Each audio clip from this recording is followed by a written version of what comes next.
엄마 아빠 나가면 저는요. 너도 네 살 길 찾아야지. 원룸을 구하든 고시원을 구하든 해서 나가. 아니, 갑자기 그게 무슨 말이에요? 말했잖냐? 더 이상은 너 뒤치다거리 못하겠다고. 엄마 아빠도 우리 인생 살 거야. 언제까지 네 인생만 책임져 줄 수 없어. 그렇게 가버리면 저는 굶어 죽으라고요? 최소한 돈은 벌 때 그러셔야죠. 너무하신 거 아니에요? 부모 없다고 굶어 죽는 30대 청년이 어디 있냐? 어? 훨씬 사정이 안 좋은 사람도 잘만 벌어먹고 살아. 너만 부모에게 기생해서 사는 거야. 제가 무슨 기생충이라도 돼요? 다를 게 뭐가 있어? 그러다가 엄마 아빠 병들어 죽으면 그때는 어떻게 하게? 누나한테 붙어 살래? 오늘 이야기 속 주인공은 63세 황정욱 씨입니다. 그리고 그녀의 아들에 관한 이야기이죠. 그녀는 가끔 친구들이 하는 불평을 듣고 한숨을 쉬었습니다. 결혼한 자식들이 부모를 신경 쓰지 않아 섭섭하다고 저들끼리 불만을 토로하는데 황 씨는 솔직한 심정으로 내 자식도 제발 그랬으면 싶었습니다. 부모는 더 이상 신경 쓰지 않아도 되니 제발 결혼해서 사람 구실하며 살길 바랐습니다. 황 씨의 아들은 36의 나이에도 부모 집에 얹혀 살며 밥만 축내는 백수였습니다. 직장에 들어가지 못하는 자식들이 모두 밥만 축내는 것은 아닐 것이었습니다. 황 씨도 아들이 열심히만 산다면 얼마든지 뒷바라지를 해줄 마음이 있었습니다. 지금까지 그렇게 해왔고 말이죠. 하지만 밑빠진 독에 물 붓기도 이제는 지쳤습니다. 이제와 보니 독에 밑이 빠진 게 아니라 그냥 와장창 깨져 있는 독인 듯 했습니다. 그동안 황 씨 부부만 허송세월을 보낸 것 같았습니다. 이미 나이는 들었고 우리 노후도 걱정이 되는데 사지 멀쩡한 젊은 아들 뒤치다꺼리 하느라 몸도 마음도 달아버렸습니다. 이러다가는 아들이 40이 되어도 신이 되어도 그 생활비를 대며 폐지를 줍고 있을지도 몰랐습니다. 늘 직장에만 들어가면 끝이 나겠지 생각했지만 이제는 끝이 보이지 않았습니다. 술 마시고 와서 행패를 부리고 삼시세끼 밥이나 차려달라는 아들의 철없는 말과 행동의 정이 뚝 떨어졌습니다. 아들을 인간을 만들려면 부모가 곁에 있어서는 안 되었습니다. 아들에게 독은 취업난이 아니라 부모의 도움이라는 걸 이제야 깨달았죠. 그래서 황 씨 부부는 떠나기로 결심했습니다. 황 씨는 딸이 하나 그리고 아들도 하나 있었습니다. 아들, 딸 모두 무탈하게 키웠다고 생각했습니다. 남들 하는 만큼 교육시키고 남들 하는 만큼 해주면서 말이죠. 부유하진 않았지만 그렇다고 자식들 공부 못 시킬 정도는 아니라 최선을 다해서 키웠다고 생각했습니다. 둘 모두 똑같이 말이죠. 하지만 결과는 조금 달랐습니다. 모든 자식이 똑같이 클 수는 없었지만 딸은 일찍이 좋은 대학을 졸업해 곧장 취업을 했습니다. 그리고 같은 직장에 다니는 남자를 만나 결혼을 한 지도 몇 년 되었습니다. 반면에 아들은 조금 다른 길을 가게 되었습니다. 대학을 재수해서 들어갔고 졸업 후에 취직도 되지 않았습니다. 학창 시절엔 성적이 딸과 비슷했는데 왜 그렇게 됐는지는 몰랐습니다. 처음에는 다들 운이 좋지 않아서 그런 것이라고 생각했습니다. 하지만 시간이 지나면 지날수록 그런 이유는 상관이 없어졌습니다. 30 넘어서까지 취직을 하지 못하는 것을 보면 단순히 운 문제는 아님이 명확했죠. 동민이는 아직도 안 일어났어? 아침 식사를 하기 위해 식탁 앞에 앉은 남편이 언짢은 기색을 보이며 황 씨에게 물었습니다. 그 물음에 황 씨도 한숨을 쉬며 대답했습니다. 아무리 깨워도 일어나야 말이죠. 밥도 차려주지 마. 황 씨도 그러고 싶은 심정이었습니다. 새벽까지 컴퓨터 앞에 앉아 있었던 모양인데 그놈의 게임을 또 시작한 모양이었습니다. 한동안은 정신 차리고 살겠다고 하더니 말이죠. 당신도 지금 나갈 거지? 가야죠. 황 씨는 식탁을 얼른 치우고 남편과 함께 집을 나섰습니다. 각자 다른 일터로 가는 것이었습니다. 몇 년 전 은퇴한 남편은 경비 일을 하고 있었고 황 씨는 마트 캐셔였습니다. 종종 출근 시간이 맞을 때면 이렇게 같이 나가는데 그때까지도 아들은 늘 꿈나라였습니다. 일찍 깨워보려고 노력을 안 했던 것은 아니었습니다. 황 씨 부부로서는 별의 별짓을 다 해봤다고 해도 과언이 아니었습니다. 집에서 쫓아내겠다고도 해보았고 생활비를 끊겠다고도 해보았습니다. 다만 그걸 실행하지 않으니 아들도 달라진 것이 없었겠죠. 아들 어느 회사 다닌다고 그랬지? 직장 동료가 함께 점심을 먹다가 문득 물었습니다. 뜬금없는 질문에 황 씨는 공격이라도 받은 표정이었습니다. 애써 표정을 가다듬고 대답했습니다. 아, 회사 다니다가 요새는 이직 준비 중이야. 아, 그래? 왜? 월급이 적어서? 안 그래도 우리 아들도 회사 옮기고 싶다고 그러더라고. 그런데 요새 취직이 쉽나? 그래서 어지간하면 계속 다녀보라고 하긴 했는데, 어렵긴 어렵지. 그래도 결단력이 대단하네. 아, 이거 맛있네. 물엿을 넣은 건가? 황 씨는 어색하게 말을 돌렸습니다. 물엿 맛은 안 나는데. 다행히도 동료는 별말 없이 반찬에 대해서 이야기했습니다. 황 씨는 남몰래 가슴을 쓸어내려야 했습니다. 황 씨도 거짓말을 하고 싶어 한 것은 아니었습니다. 하지만 달리 할 말이 없었습니다. 30 중반까지도 한 번도 직장에 다닌 적이 없다는 말을 할 수는 없었으니 말이죠. 퇴근해서 집에 와보니 아들의 인기척이 들렸습니다. 보나마나 방에 틀어박혀 게임을 하고 있는 듯 했습니다. 동민아, 또 종일 그거만 하고 있는 거야? 식탁 위에는 자장면 그릇도 보였고 라면을 끓여 먹었는지 부엌도 어수선했습니다. 아, 벌써 퇴근했어요? 벌써라니. 지금 시간이 몇 시인데? 잠깐만. 말 시키지 말아봐봐. 나 이거만 하고요. 아들의 말에 황 씨가 뒤돌아섰습니다. 아들의 책장에는 책이 빼곡하게 꽂혀 있었는데 주제도 참 다양했습니다. 공무원, 공인중개사, 전기기술사. 한 사람이 공부하기엔 지나치게 여러 종류였습니다. 당연한 말로 그 무엇 하나 제대로 공부한 적이 없었습니다. 취업이 안 되자 제일 처음에 한 게 공무원 공부였는데 공무원 공부는 그나마 가장 길게 해서 4년 정도 했습니다. 계속되는 낙방에 포기를 하고 만일을 대비한다며 공인중개사 공부도 잠깐 했습니다.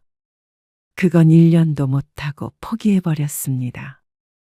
그리고 3년 전에는 웬 창업을 준비하겠다고 해서 남편의 퇴직금을 일부 날려먹기도 했습니다.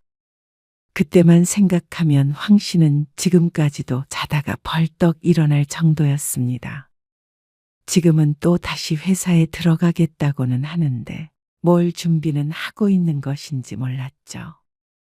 처음엔 아들이 안쓰러웠습니다. 그래서 뒷바라지에 최선을 다했습니다.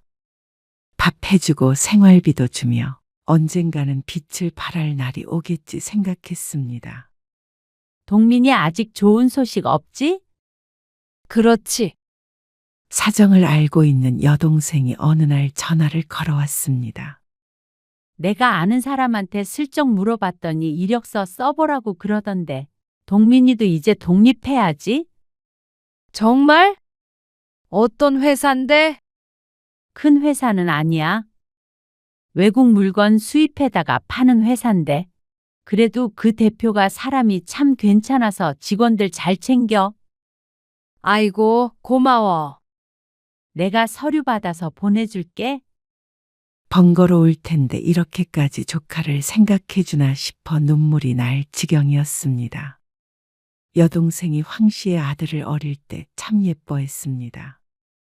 첫 조카라 업어 키웠다며 농담을 할 정도였습니다. 지금은 만날 일이 많지 않아 멀어졌다고 해도 여동생이 조카를 생각하는 마음은 여전했습니다. 그래서 얼마 뒤 황 씨가 아들의 책상 위에 여동생에게 받은 서류를 올려두었습니다. 이런저런 조언을 하는 것보다는 이게 나을 것 같았죠.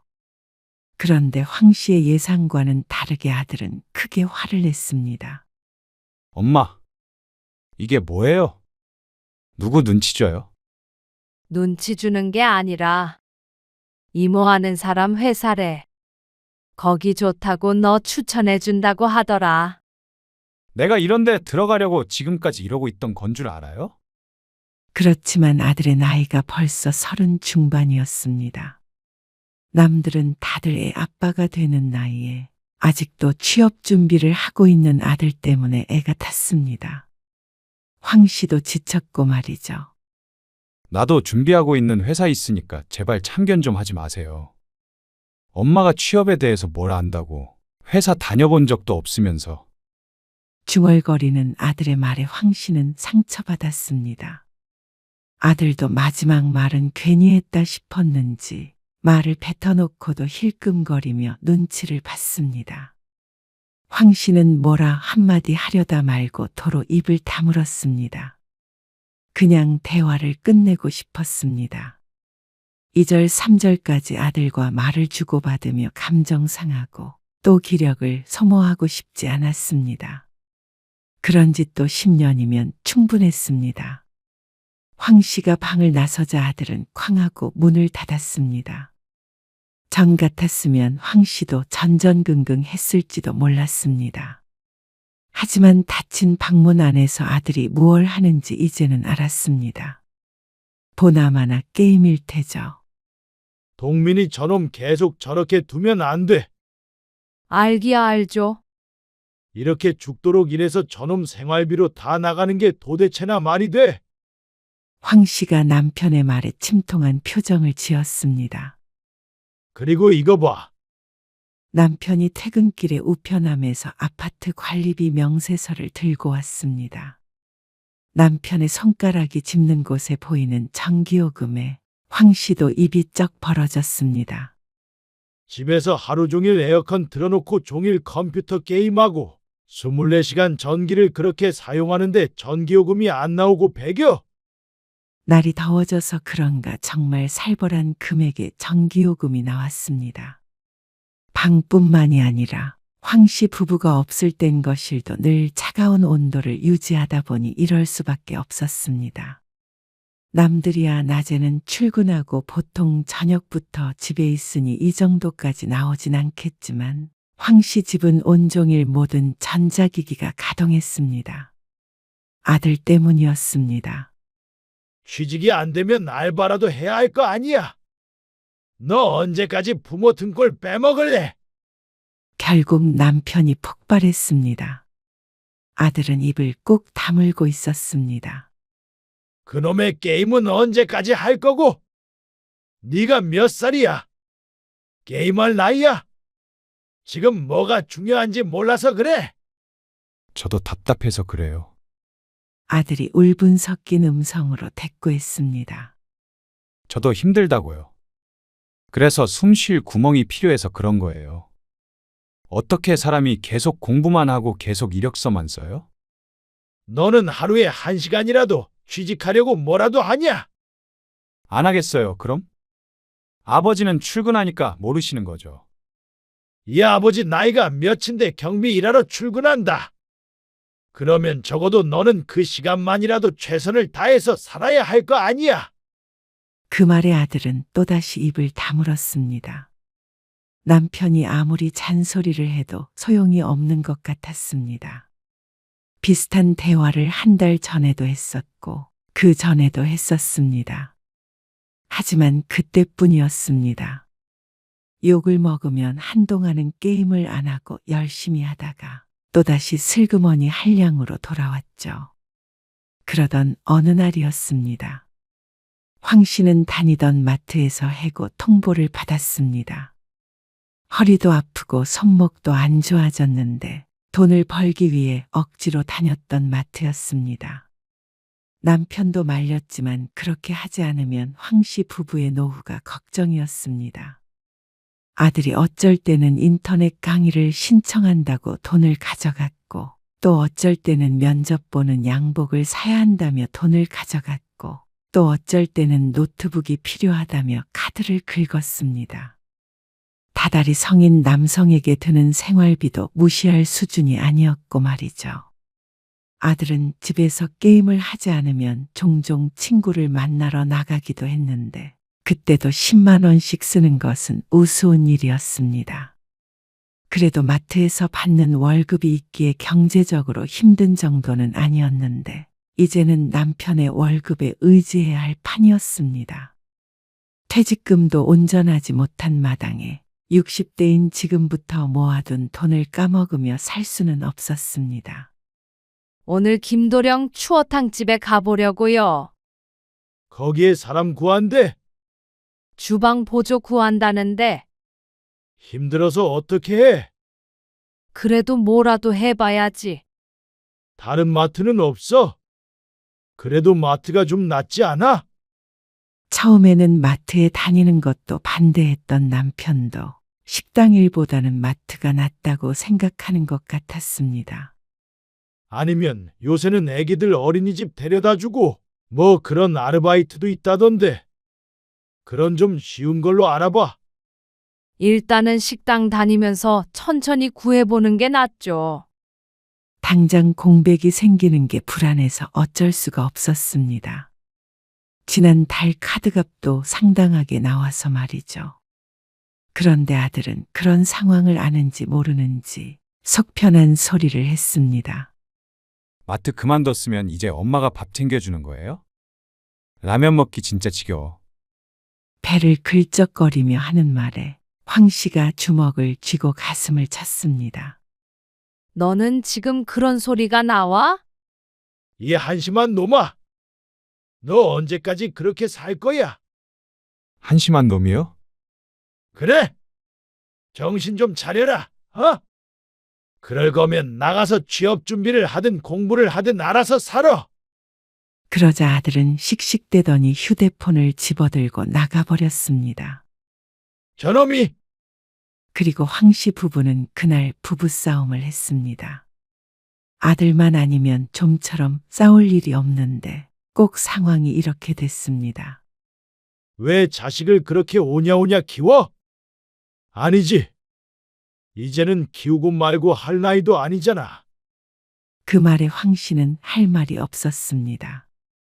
진작에 독립시키자는 거 그래도 부모가 돼서 취직할 때까진 도와주자는 생각으로 반대를 했었습니다. 하지만 아들이 이렇게까지 부모 그늘에서 벗어나지 않을 줄은 몰랐습니다. 그래 보았자 1, 2년 정도를 생각했던 것이었습니다. 황 씨의 의도와는 많이 달랐습니다. 그래서 후회가 되었죠. 그래, 당신이 무슨 잘못이야? 그놈 정신 머리가 그런 것을. 동주는 잘만 살고 있는데.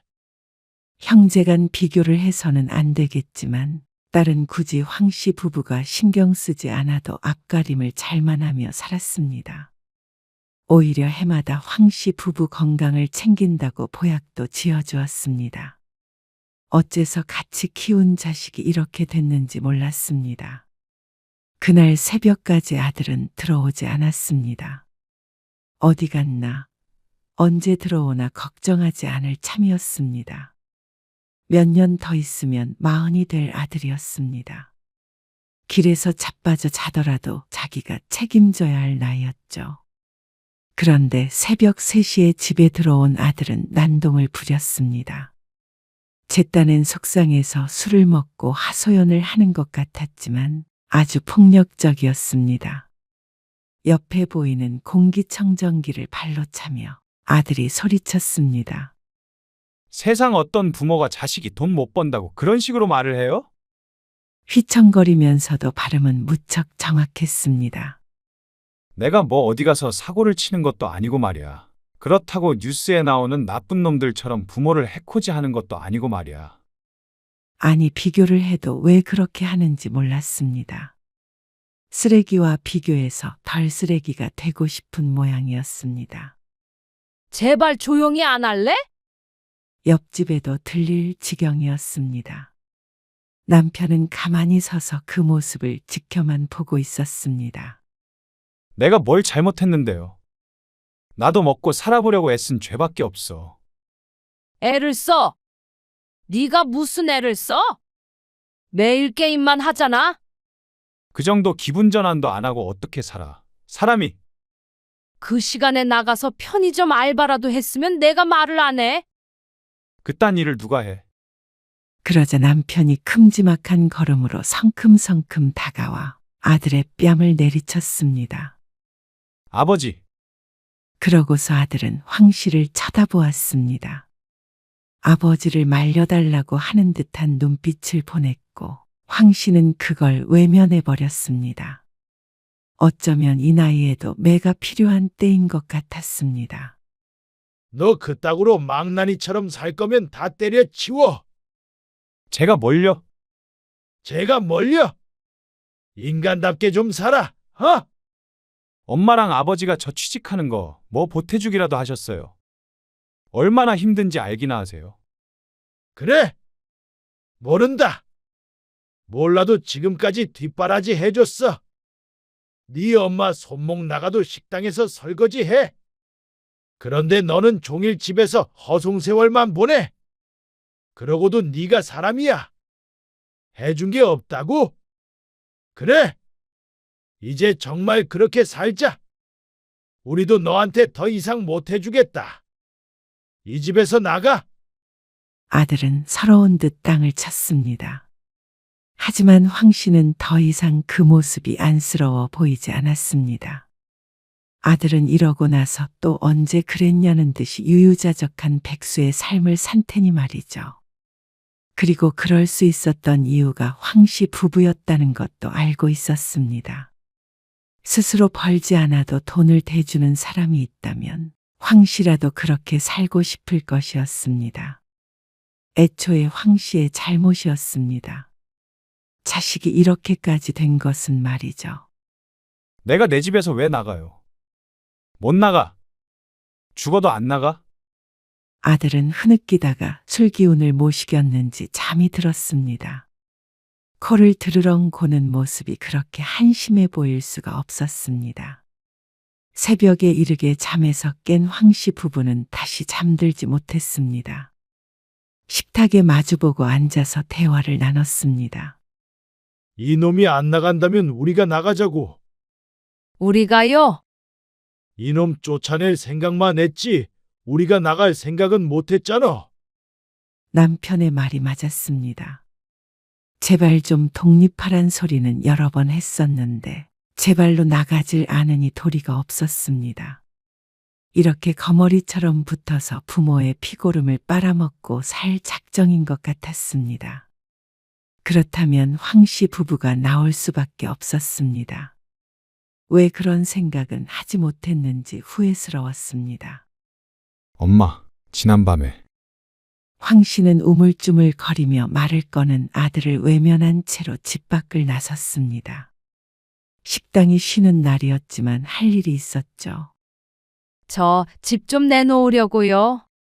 황 씨는 부동산에 찾아갔습니다. 그리고 살던 집을 내놓았습니다. 오랫동안 살던 집을 아들과 함께 버릴 작정이었습니다. 집이 금방 나가진 않았지만 그동안에는 아들과 대화도 하지 않았습니다. 더 이상은 의미 없는 걸 잘 알고 있었습니다. 눈치 보던 아들도 그새 방문을 잠그고 게임을 하고 있었습니다. 황 씨는 더 이상 잔소리조차 하지 않았습니다. 아들은 살판이 난 모양이었습니다. 그리고 집이 계약되던 날 황 씨는 카드 명세서를 보고 다시 마음을 다스려야 했습니다. 또 뭘 샀는지 전자매장에서 거액을 결제한 모양이었습니다. 이게 마지막이었습니다. 그날 이후로 황 씨는 아들이 사용하고 있는 카드 대금을 내주지 않았습니다.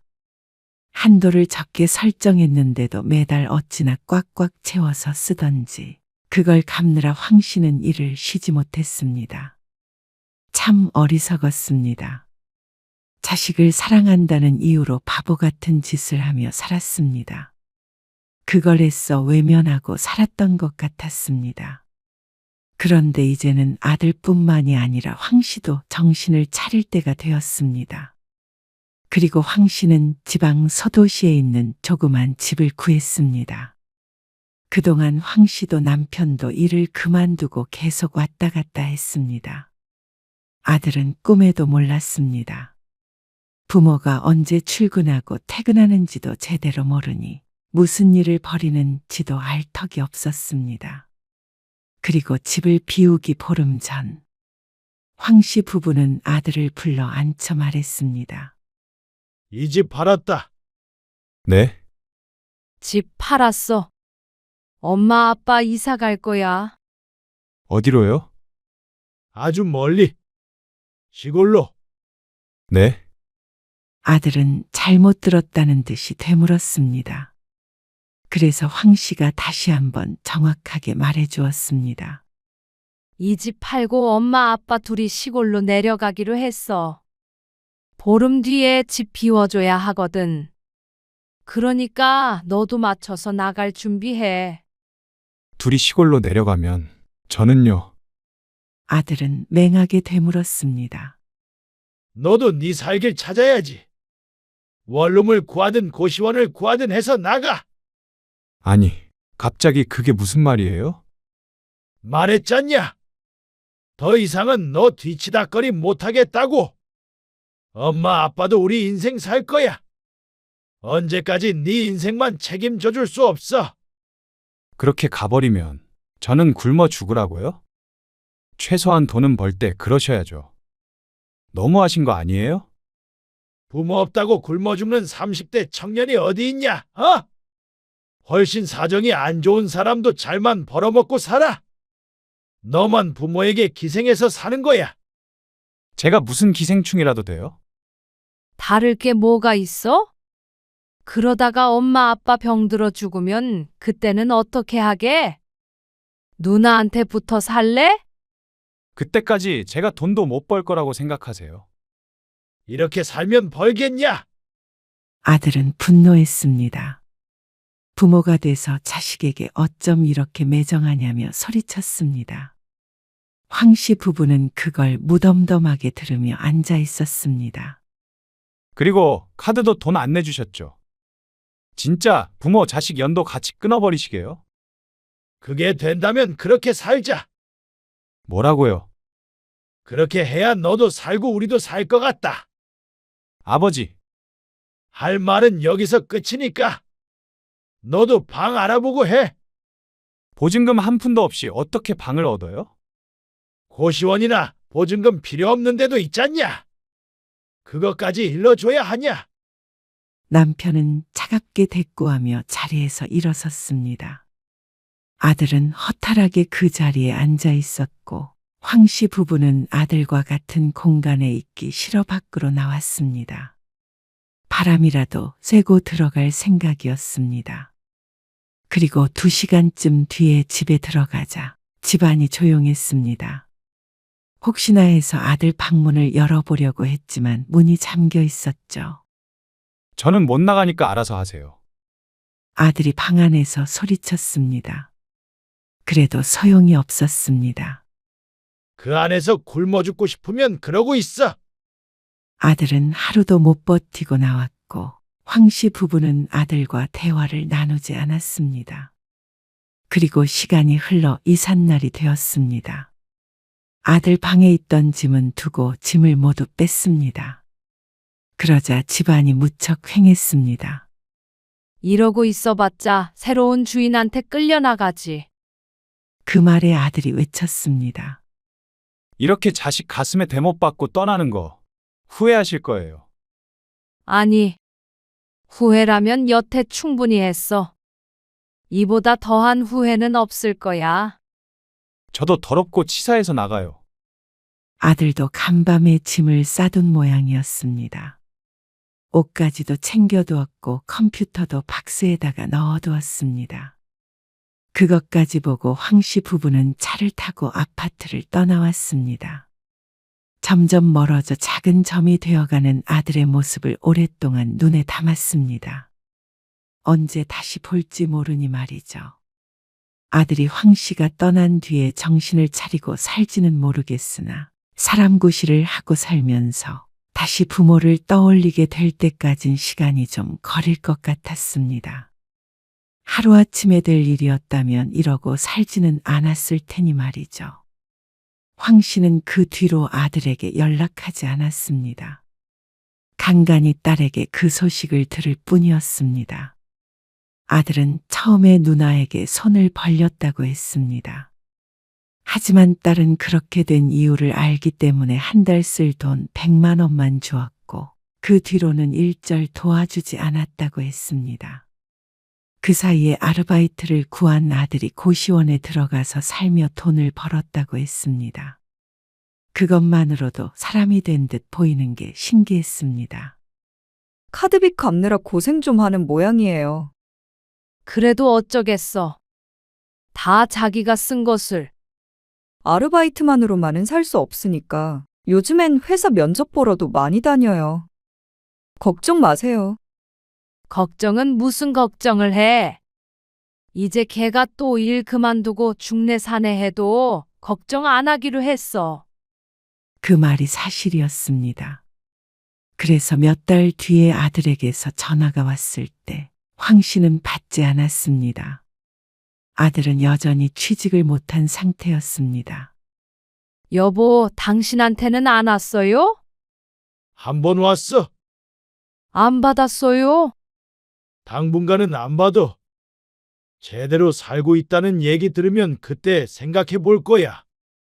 황 씨도 같은 생각이었습니다. 아직은 때가 아니다 싶었습니다. 도움을 청할 부모가 곁에 없다는 사실을 아들도 실감해야 했습니다. 사회에서 고생도 좀 해보고 여태 누리던 게 얼마나 안락한 삶이었는지도 깨달아야 했습니다. 그래야 남들처럼 치열하게 살 마음이 들 테니 말이죠. 그리고 시간이 흐른 뒤 아들에게서 문자 메시지 한 통이 왔습니다. 저 취직했어요. 돈 좀 모으고 제대로 된 집에서 살게 됐을 때 언제 한번 뵈러 내려갈게요. 그리고 죄송해요.